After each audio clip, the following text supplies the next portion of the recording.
जय Hind friends, welcome back. स्वागत है आपका। आज मैं बात करूंगा कुछ मध्य प्रदेश की आपके मेडिकल फील्ड वाले स्टूडेंट हैं उनके लिए विज्ञप्ति आई है। और ये विज्ञप्ति क्या है, इसमें कितने पद है और किस पोस्ट के लिए यह विज्ञप्ति जारी हुई है, तो पूरी चर्चा करूंगा आपको इस वीडियो में। अंतिम में आपको बताऊंगा कि कहाँ से आपको फॉर्म फिल करना है, मतलब पूरी से लेकर जेड तक आपको पूरी जानकारी मिलने वाली है। और आप अपने मोबाइल से ही अपना पूरा फॉर्म को फिल कर सकते हैं। बहुत बड़ी बात यह है कि आप लोग जो है अपने घर पे ही होंगे, अपने होम में होंगे, क्योंकि स्कूल कॉलेजेस तो आपके अभी खुले नहीं होंगे। तो आप लोग अपने घर से ही अपने मोबाइल के थ्रू ही पूरा फॉर्म को फिल कर सकते हैं। अगर वीडियो अच्छा लगा तो वीडियो को शेयर जरूर करना है। देखिएगा क्या है सर जी विज्ञप्ति, तो यह देखिए, आपका जो श्याम शाह चिकित्सा महाविद्यालय कहाँ स्थित है, रीवा, उसके द्वारा विज्ञप्ति निकाली। उसके द्वारा आपके मेडिकल फील्ड में आपका विभिन्न पद निकाले गए हैं।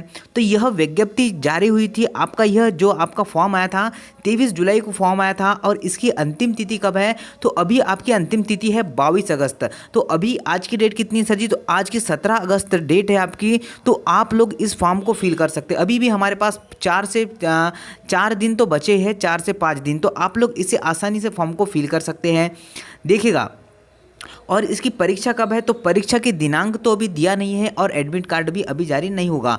तो 1 से 2 मंथ में आपका एग्ज़ाम हो जाएगा। जैसे कि अगस्त कहा इन्होंने, तो अक्टूबर में आपका एग्ज़ाम हो जाएगा। तो आपके पास यह 2 मंथ मिलते हैं आपकी स्टडी को अच्छे से करने के लिए।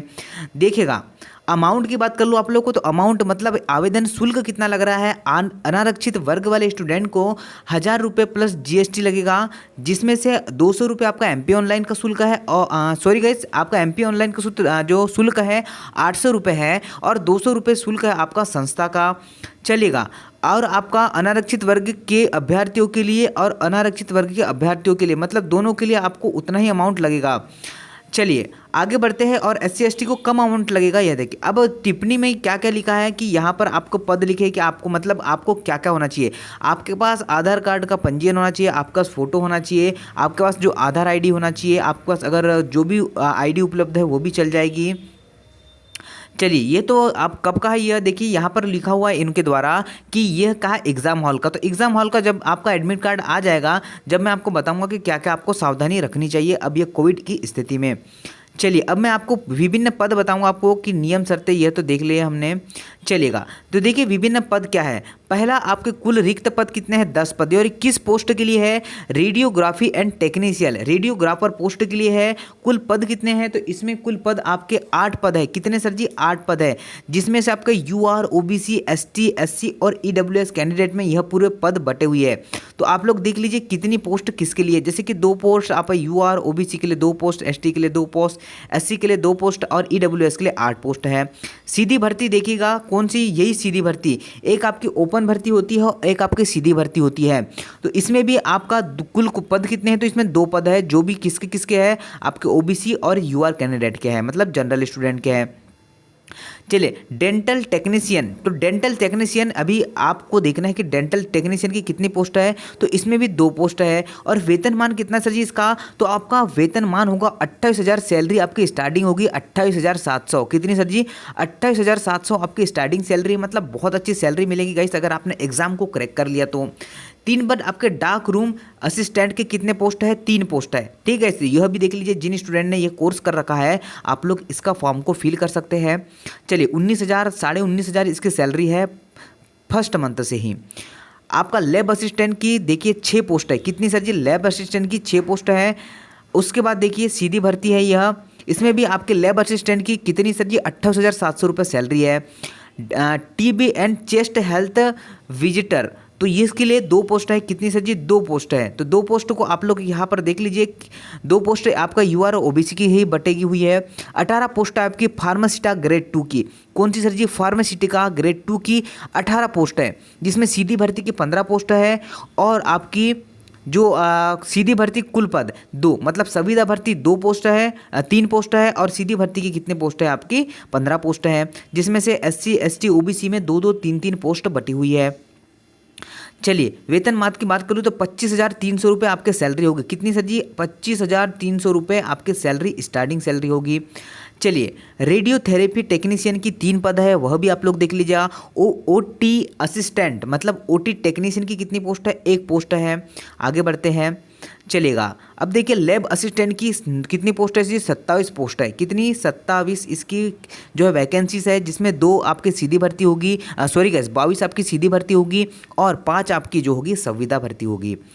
आगे बढ़ते हैं ओटी अटेंडेंट, तो इसकी कितने? 2 पोस्ट है। चलिएगा, एक पद है आपका एक्सरे असिस्टेंट का, कितना पोस्ट है? 1 पोस्ट है। चलिए अब देखिए रेडियोग्राफर के लिए आहार नीति, मतलब आपकी योग्यता क्या है वह देख लीजिए। अभी तक तो मैंने अपने को पोस्ट बताया आपको कि कितनी पोस्ट किस फील्ड में रिलेटेड है। देखिए आपका 12th पास आउट होना और आपके पास रेडियोग्राफर का क्या होना चाहिए सर जी? आपके पास ये होना चाहिए, आपको डिप्लोमा होना चाहिए, आपके पास डिग्री भी चल जाएगी। टेक्नीशियन की सभी जो भी फील्ड में आप लोग फॉर्म डालना चाहते हैं, आपके पास उस फील्ड का मतलब उस कोर्स का क्या होना चाहिए? डिग्री होना चाहिए। और आपका कम से कम आपकी आयु कितना होना चाहिए सर जी? 18 वर्ष होना चाहिए। कितनी सर जी? 18 वर्ष होना चाहिए। और आपने 12th बायोलॉजी से पास कर रखा होना और उस संस्था का आपके पास क्या होना चाहिए? प्रमाण पत्र होना चाहिए। तो सभी पोस्ट के लिए यहाँ पर सेम कैंडिडेट मतलब सेम है, आपके पास डिप्लोमा होना चाहिए सभी पोस्ट के लिए। जैसे कि चेस्ट के आपको लोग डाल रहे, टीबी चेस्ट असिस्टेंट के लिए डाल रहे हैं, आपका रेडियोथेरेपी के लिए डाल रहे हैं, तो उन सभी पोस्टों के लिए आपकी योग्यता भी आपको दिख रही है फ्रंट पेज पर। अगर आपके पास जो भी आपने कोर्स कर रखा है, आप लोग स्क्रीनशॉट ले सकते हैं। मैं धीरे धीरे ही स्लाइड कर रहा हूँ। 12वीं पास होना चाहिए। देखिए 12वीं पास वाले भी इस फॉर्म को फिल कर सकते हैं। कौन कौन से candidate? Lab assistant, OT assistant और एक्सरे असिस्टेंट। आप 12th पास आउट भी 3 पोस्ट आपके लिए बनी हुई है, तो आप 3 पोस्ट को 12वीं पास वाले कैंडिडेट भी भर सकते हैं। मुझे कमेंट्स करते हैं कि सर हम 12th पास आउट है, बायोलॉजी हमारा सब्जेक्ट है, तो क्या हम फॉर्म को फिल कर सकते हैं? बिल्कुल आप लोग फॉर्म को फिल कर सकते हैं। जैसे कि इन्होंने रूल बुक में डाला है कि आप 12th वाले ही पास आउट, 12th बायोलॉजी वाले स्टूडेंट इस फॉर्म को फिल कर सकते हैं। चलिएगा आगे चलते, तो मैं चाहता हूं कि आपको इस फॉर्म को अधिक से अधिक विद्यार्थियों तक शेयर करना है। जो भी स्टूडेंट जो है समाधान स्टडी को फॉलो कर रहा है वह तो देखेगा ही देखेगा, बट जो समाधान स्टडी को फॉलो नहीं करता है, जो न्यू स्टूडेंट है, उन तक जो है एटलीस्ट आपको इस वीडियो को शेयर करना है। आरक्षण की भी यहाँ पर बात कर लूँ मैं, आरक्षण भी आपको मिलता है। जैसे कि आपके अनुसूचित जाति को 20% आरक्षण, अनुसूचित आपके SC वालों को 16% और अन्य पिछड़ा वर्ग को 27% और EWS वालों को 10%। ये आरक्षण नए जो अभी आरक्षण लागू हुआ है मध्य प्रदेश में, उसके अकॉर्डिंग यह भर्ती निकाली गई है। चलिएगा आगे बढ़ते हैं, आगे बढ़ते हैं और देखते क्या इंपॉर्टेंट और कुछ इंपॉर्टेंट जानकारी है क्या आपके लिए। चलिए आयु सीमा की छूट तो मिलती है। यात्रा भत्ता, अभ्यर्थी को उपयुक्त परीक्षा में सम्मिलित होने के लिए किसी भी प्रकार का यात्रा भत्ता नहीं, आपको खुद के पैसे से एग्जाम हॉल में जाना पड़ेगा। परीक्षा केंद्र में निर्धारित MP ऑनलाइन द्वारा, मतलब जो आपको एग्जाम सेंटर मिलेगा MP ऑनलाइन पर ही आपको जो है इसका सूचना मिलेगी, यह भी आपको ध्यान रखना है। चलिए जब एडमिट कार्ड आएगा गाइस तो मैं आपको बता दूंगा कि एडमिट कार्ड कब आएगा और आपकी एग्जामें कब होगी। चलिए बाकी तो सभी डॉक्यूमेंट आपको पता ही है क्या क्या लगते हैं, अन्य शर्तें क्या है। आपका कम से कम मैंने बताया 18 साल और अधिक से अधिक कितना साल होना चाहिए जी? 40 साल होना चाहिए। चलिए तो यह था पूरा फॉर्म, आपको मैंने बता दिया क्या क्या आपको डॉक्यूमेंट लगना है। तो आपको डॉक्यूमेंट यही लगेंगे, आपका जाति प्रमाण पत्र लगेगा, आपका मूल निवास, 12वीं की मार्कशीट, फोटो, आपकी सिग्नेचर, जाति, जो भी आपके पास वॉटेवर सभी डॉक्यूमेंट जो एक फॉर्म के लिए लगना है। और ये फॉर्म कहाँ से फिल करेंगे? MP ऑनलाइन से। तो चलिए मैं आपको फॉर्म के ऊपर लेके चलता हूँ अब, और फॉर्म कैसे फिल करेंगे हम वो देख लेते हैं। तो चलिए गाइस ये है आपका फॉर्म, यहाँ से आपको फॉर्म फिल करना है। इसका लिंक भी मैं आपको डिस्क्रिप्शन बॉक्स में दे रहा हूँ, अगर आप लोग उस पर डायरेक्ट क्लिक करेंगे तो इस फॉर्म को, ये फॉर्म का लिंक आपके साथ में खुल जाएगा। तो ये आ चुके हैं हम लोग रिक्रूटमेंट फॉर फार्मेडिकल स्टाफ, मतलब आपको पैरामेडिकल स्टाफ जो है उसके लिए ये फॉर्म है।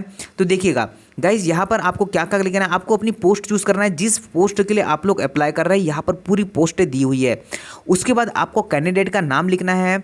उसके बाद आपका जो है हस्बैंड का नाम, या तो आपके पिता का नाम लिखना है, मदर का नाम लिखना है, आपकी कैटेगरी लिखना है, आप इंडियन है इंडियन लिखना है, जेंडर आप मेल है फीमेल है वह लिखना है, अपनी डेट ऑफ बर्थ लिखना है। तो यहाँ पर आपकी डेट ऑफ बर्थ खुद ही आ जाएगी कि इतने ईयर के आप लोग हो चुके हैं। डोमेस्टिक में आपको लिखना है, आप लोग यस लिखना है, और जो आप लोग फिजिकल हैंडीकैप है तो यस लिखना है, अन्यथा नो लिखना है। चलेगा मैरिड है तो मैरिड का आपको पूरा बायोडाटा डालना है। यहाँ पर आपने मैरिड कर रखा है तो अगर नहीं होगा तो यहाँ पर आप लोग ब्लैंक छोड़ लीजिएगा।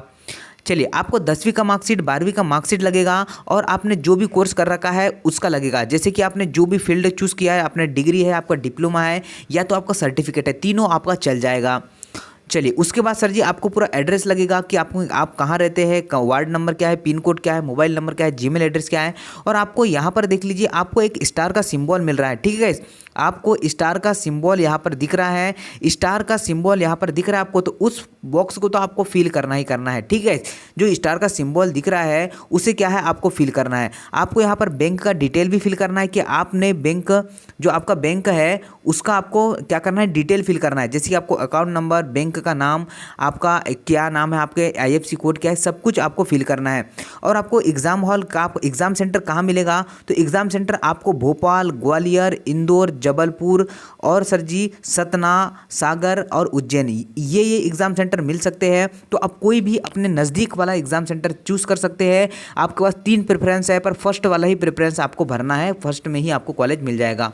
और जो डिजिट दिया है, डिजिट को आपको क्या करना है, यहाँ पर उसका यूनिट सेम करना है और क्या करना है, इस तरीके से चेक बॉक्स पर क्लिक करके नेक्स्ट करना है। और इसके बाद आपका फ़ोटो फिल करने को भूलेगा, तो फ़ोटो फिल आप लोग कर लीजिएगा और नीचे आपको साइन करना है। तो साइन भी आपको जो आप एक कोरे कागज़ पे करिएगा और वहाँ से आपको फॉर्म फिलेगा। और ये सब कुछ जो है आप लोग अपने मोबाइल के थ्रू ही अपना फॉर्म को फिल कर सकते हैं। अगर कुछ दिक्कतें जाती है फॉर्म को रिलेटेड या तो आपको किसी पोस्ट से रिलेटेड, योग्यता से रिलेटेड, तो मुझे कमेंट सेक्शन में कमेंट्स कीजिएगा। और अगर आप लोग तैयारी करना चाहते हैं समाधान स्टडी के थ्रू, तो मॉर्निंग में हमारी क्लास लगती है 6 बजे से लेकर 9 बजे तक। इसमें ओनली मेडिकल फील्ड वाले ही स्टूडेंट भाग ले सकते हैं, अन्य भी स्टूडेंट भाग ले सकते हैं, बट मेडिकल फील्ड वालों के लिए बहुत इंपॉर्टेंट क्लास है यह। 6 बजे से लेकर मॉर्निंग 6 से लेकर मॉर्निंग 9 बजे तक आपकी लाइव क्लासेस चलती है, आप इन्हें फ्री में ज्वाइन कर सकते हैं। तो जय हिंद गाइस, मिलता है आपको नेक्स्ट अपडेट के साथ। जय हिंद एंड वेलकम बैक।